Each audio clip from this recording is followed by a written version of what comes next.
Assalomu alaykum hammaga. Bugungi mavzu uchburchakning medianasi, balandligi, bissektrissasi va o'rtachasi haqida umumiy tushuncha bo'ladi. Biza o'tgan mavzuda uchburchakni o'zi haqida gaplashgan edik. Endi bu safar o'sha uchburchakning ichidagi kesmalar haqida gaplashamiz desak ham to'g'ri bo'ladi. Endi biza birinchi boshlaydigan kesamiz bu mediana deyiladi. Mediana. Ya'ni uchburchak ixtiyoriy uchburchak bo'lsin. Shu uchburchakning bir uchidan chiqib, o'sha burchagi to'g'risidagi tomonni teng ikkiga bo'luvchi kesmaga biza mediana deymiz. Ya'ni A, B, C, D deb belgilaydigan bo'lsak, bu yerda BD mediana. Va ana shu BD kesma bizada mana shu uchburchak AC tomonni teng ikkiga bo'ladi. Ya'ni bu yerda AD DC ga teng. Ya'ni bu mavzuda biza shunchaki mediana haqida umumiy tushuncha beramiz. Keyingi darslarda Usmonov kitobida har bitta medianaga ham, bissektrisaga ham va balandlikka ham alohida to'xtalib o'tgan. Shuning uchun ham biza bugun medianaga shunchaki yuzaki to'xtalib ketamiz. Endi har qanday uchburchakda mediana 3 ta bo'ladi va shu 3 ta mediana bir nuqtada kesishadi va mediana harfi M harfi bilan belgilanadi. Xo'p. Burchak chizadigan bo'lsak, bu A tomon, buni B tomon va buni C tomon deb olaydigan bo'lsak, masalan C tomonga tushirilgan mediana MC, A tomonga tushirilgan mediana MA va B tomonga tushirilgan mediana MB deb belgilab olaydigan bo'lsak, ularning kesishish nuqtasi qayerdir O bo'lsin. Va bu aytganimizdek medianalar bir nuqtada kesishadi. Xo'p, ikkinchi kesamiz bizda bu uchburchakning bissektrissasi. Ya'ni bissektrisa. Bissektrisa deb ixtiyoriy uchburchakda uchburchakning bir uchidan chiqib, shu burchakni teng ikkiga bo'luvchi kesmaga bizada bissektrisa deyiladi. Ya'ni bissektrisa o'tib chiqqan burchakni teng ikkiga, ya'ni alfadan qilib bo'ladi. A, B, C, D deb belgilab oladigan bo'lsak, B da bizada hozir bissektrisa bo'ladi. Va bissektrisa ko'pincha L harfi bilan belgilanadi. Masalan, mana shu tomonni qanaydir B tomon deb oladigan bo'lsak, bu LB, ya'ni B tomonga tushirilgan bissektrisa deb olsak bo'ladi. Endi bizada bissektrisa ham 3 ta bo'ladi. Har qanday uchburchakda bissektrisa 3 ta bo'ladi.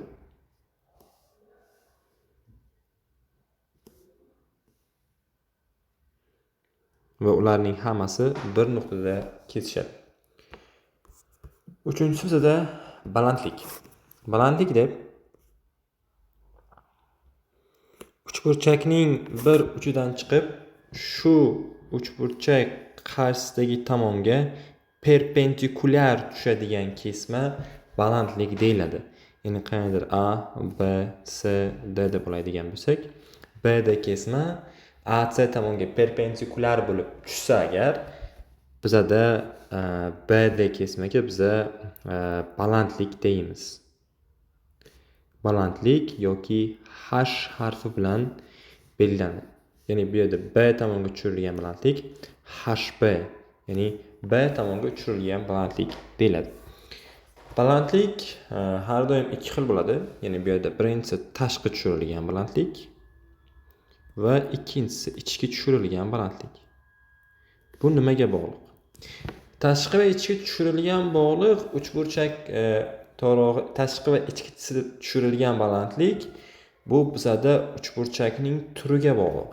Ya'ni deylik o'tmas burchakli uchburchak bo'lsin. O'tmas burchakli uchburchakda biz bilamizki, masalan, mana shu burchakni alfa deb oladigan bo'lsak, shu alfa burchak 90 gradusdan katta bo'ladi. Va biza shu uchburchakning asosiga balandlik tushirmoqchi bo'lsak, 90 gradus deb belgilab oladigan bo'lsak, bizada hozir 90 gradusdan katta va 90 gradusdan katta sonlar yig'indisi bizada 180 gradusdan katta bo'lib ketadi. Ya'ni uchburchakning mana shu uchburchakning mana bu burchagi alfa, buni qayerdir 90 deb olgan bo'lsak agar, shu ikkita burchakning yig'indisi 180 dan o'tib ketyapti. Hali 3-burchakni biz qo'shganimiz ham yo'q. Va har qanday uchburchakda bunday bo'lishi mumkin emas. Shuning uchun ham bu uchburchagimizda balandlik tashqi tushadi. Ya'ni masalan biz aynan mana shu asosga balandlik tushirmoqchi bo'lsak agar, shu asosni davom ettiramiz chap tarafga qarab va balandlik tashqi bo'lib tushadi.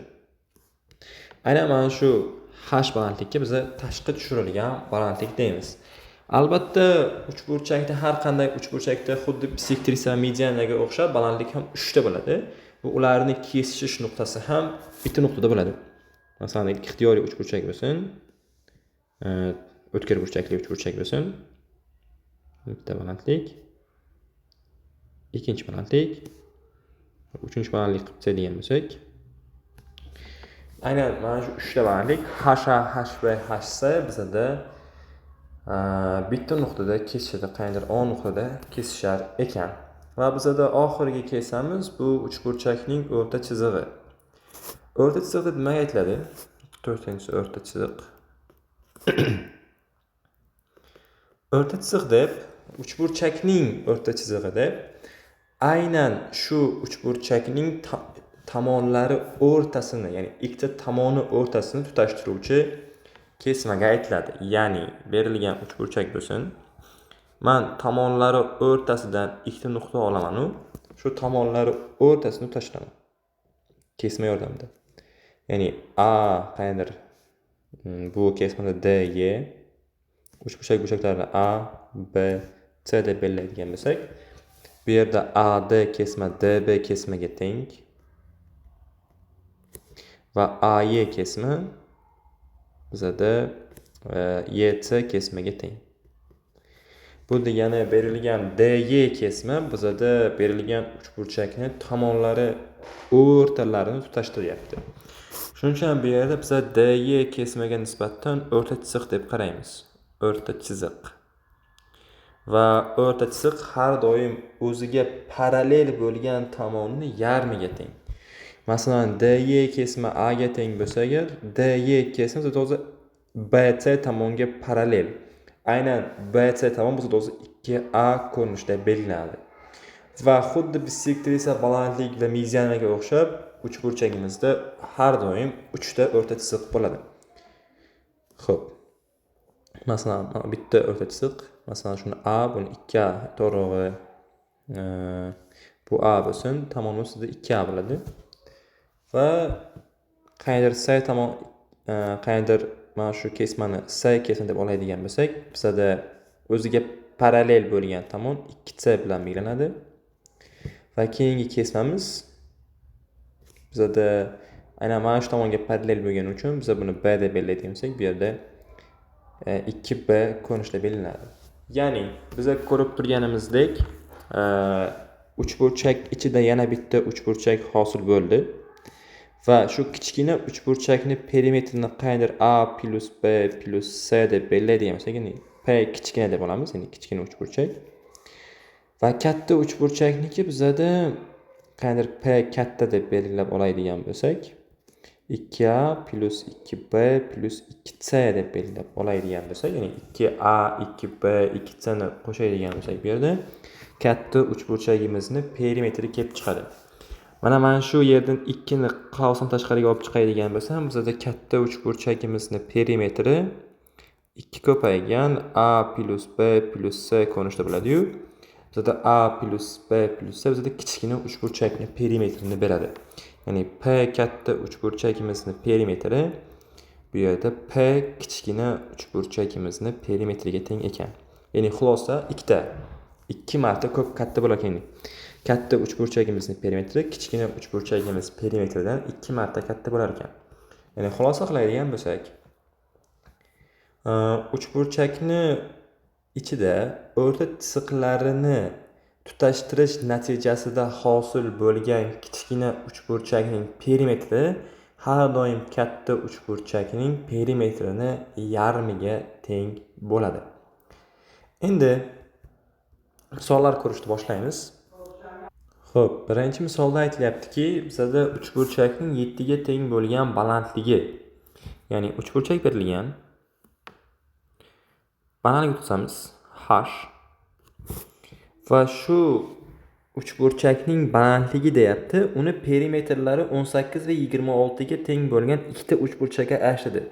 Ya'ni mana bu uchburchagimizning perimetri 18, kattarog'ini perimetri 26 bo'lgan. Bizga berilgan uchburchakning o'zini perimetrini topishimiz kerak. Xo'p, uchburchak tomonini A, B va mana bu kesmani biz C deb, bu katta kesmani D deb belgilab olamiz. Shunda uchburchagimizni, katta uchburchagimizni perimetri A qo'shilgan B qo'shilgan C qo'shilgan D ko'rinishi bo'ladi. Ya'ni A tomon, B tomon va mana bu katta tomonni topish uchun bizga C va D kesmani qo'shish kerak. Aynan mana shu ifodaning javobini, ya'ni A plus B plus C plus D ifodaning javobini topgan taqdirimizda biza katta uchburchakning perimetrini topgan bo'lamiz. Xo'p. Endi bizda kichkina uchburchagimizning perimetri A plus C plus H ga teng. A, C, H. Bu yerda hozir balandlik kichkina uchburchak uchun tomon vazifasini bajaryapti. Kichkina uchburchagimizning baland e'tirog'i perimetri 18 ga teng.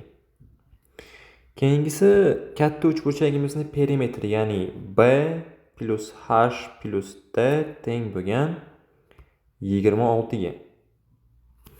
Shunda bizda aynan mana shu ko'rinishdagi ikkita ifoda paydo bo'lyapti va biz mana shu ikkita ifodadan aynan A plus B plus C plus D ko'rinishidagi ifodani paydo qilishimiz kerak.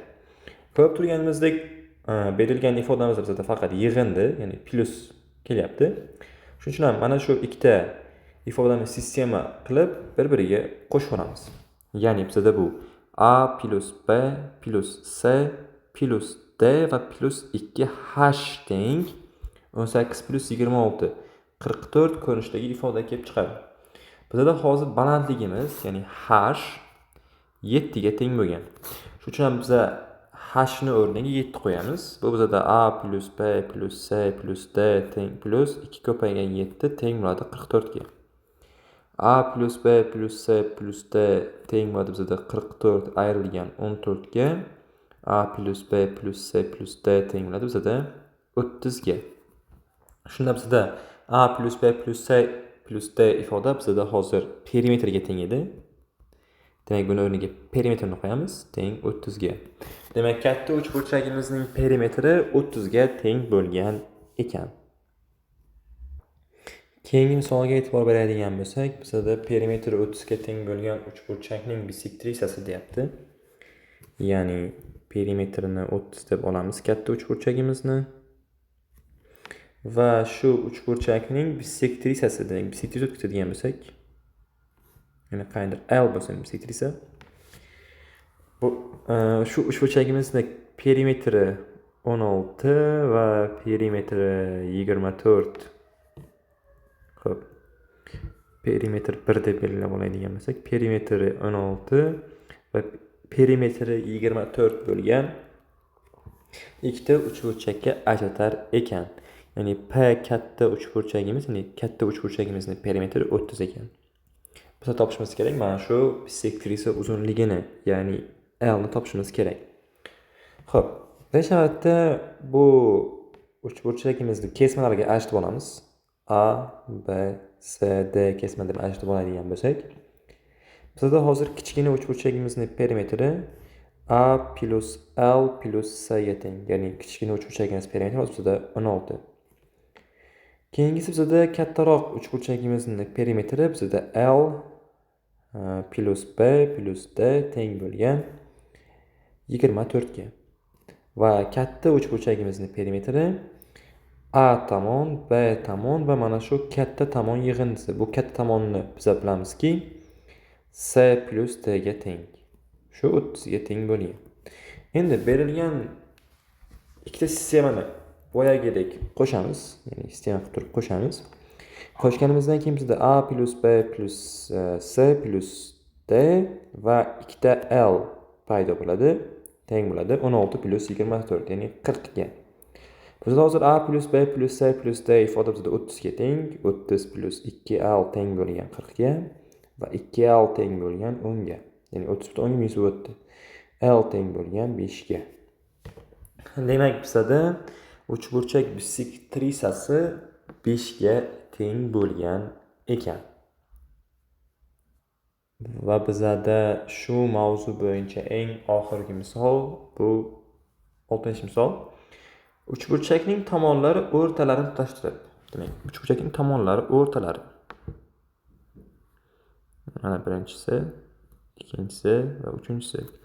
O'rtalarni tutashtirib, perimetri 65 ga teng uchburchak hosil qilindi. Ya'ni kichkina uchburchagimizning perimetri 65. Ya'ni mana bu kesmalar, bular uchburchakning tomonlari o'rtalarini tutashtiruvchi kesmalar. Ya'ni uchburchakning o'rta chiziqlari. Xo'p, bizda katta uchburchak, kichkina uchburchagimiz tomoni A, B, C deb belgilab oladigan bo'lsak, shu C tomon bizda parallel mana bu katta uchburchak tomonimizga, ya'ni qoidaga ko'ra o'rta chiziq o'ziga parallel bo'lgan tomonning yarmiga teng. Ya'ni bu tomon, mana bu katta tomonimiz o'rta chiziqdan 2 marta katta. 2C, B tomon 2B va A ga parallel bo'lgan tomon 2A bilan belgilab olinadi. Boya aytganimizdek, ichki chizilgan kichkina uchburchakning perimetri katta uchburchagimizning yarmiga teng bo'ladi yoki katta uchburchagimizning perimetri ichki chizilgan kichkina uchburchagimizni 2 marta ko'p bo'ladi. Bu faqat o'rta chiziqlar tutashtirish natijasida hosil bo'lgan uchburchakkagina ishlaydi. Xo'p, bizda shunda katta perimetrimiz teng bo'ladi 2 ko'paygan 65 ga, ya'ni 130 ga teng bo'lar ekan.